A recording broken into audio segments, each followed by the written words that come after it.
Officer Daniel Rivera had worked with his K-9 partner Duke for 6 years.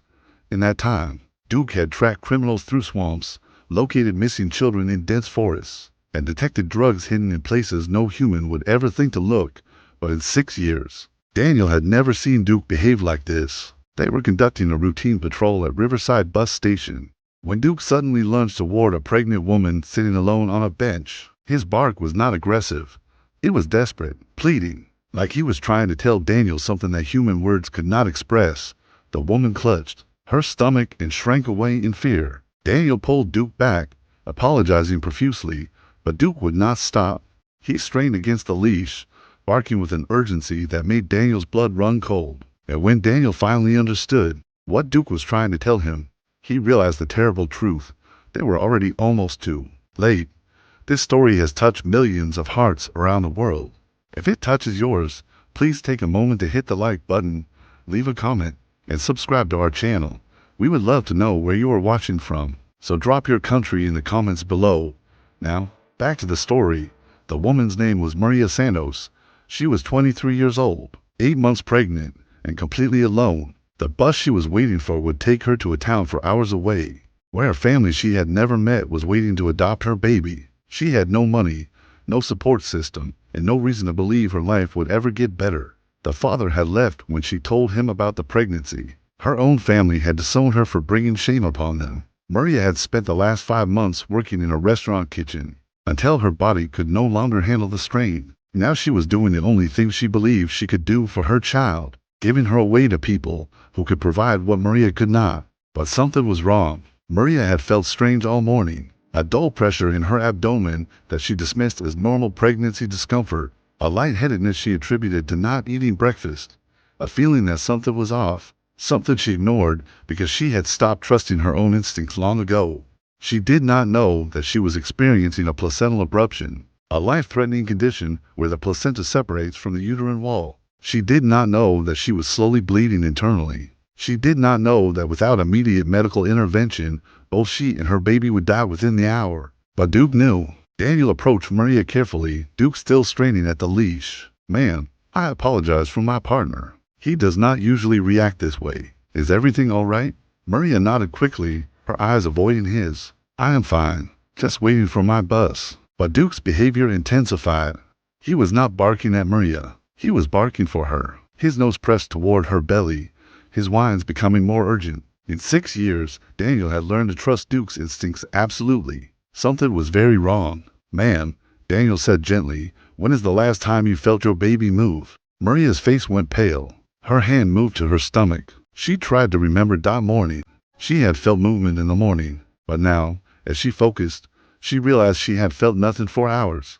I do not know," she whispered. Her voice cracked out. "Why? What is wrong?" Daniel radioed for emergency medical services immediately. Within minutes, paramedics arrived and began assessing Maria. Her blood pressure was dangerously low. Her pulse was rapid and weak. When they performed an emergency ultrasound, the diagnosis was confirmed: severe placental abruption. The baby was in acute distress. Maria was dying and had not even known it. The ambulance rushed her to St. Catherine's Hospital. She was in surgery within 20 minutes of arrival. Doctors performed an emergency cesarean section, fighting to save both lives. Daniel waited in the hospital lobby, Duke lying at his feet, both of them silent with worry.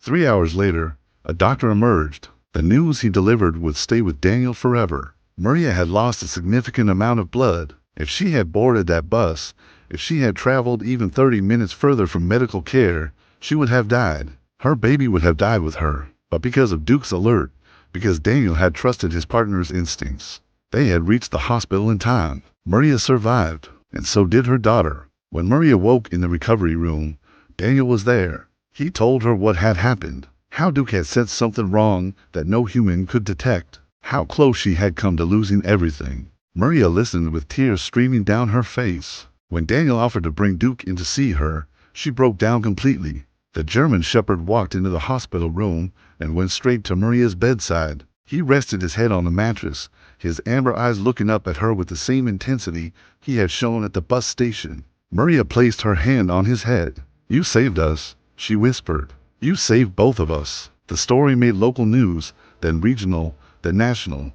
The image of Duke beside Maria as hospital bed became a symbol of the inexplicable bond between dogs and humans. Donations poured in for Maria from strangers who heard her story. A family who had been searching for a birth mother to adopt from contacted her with a different offer. They did not want her baby. They wanted to help her keep her baby. They wanted to support her through nursing school. They wanted to give her the chance she never had. Today, Maria is a registered nurse in the same hospital that saved her life. Her daughter, Isabella, is now 4 years old and talks about Duke constantly, even though she was too young to remember that day. Every year on the anniversary of her rescue, Maria brings Isabella to visit Officer Rivera and Duke at the police station. Isabella runs into Duke's waiting arms like he is family, because he is. Duke retired last year at the age of 12. He lives with Daniel and spends his days sleeping in sunbeams and accepting treats from the neighborhood children who know his story. He does not patrol anymore, but the lessons from that day at the bus station remain. Sometimes a bark is not just a bark. Sometimes it is a cry for help that only a dog can hear. If this story touched your heart, please like, share, and subscribe. And remember, the next time a dog behaves strangely around someone, pay attention. They might be sensing something invisible to you, something that could save a life.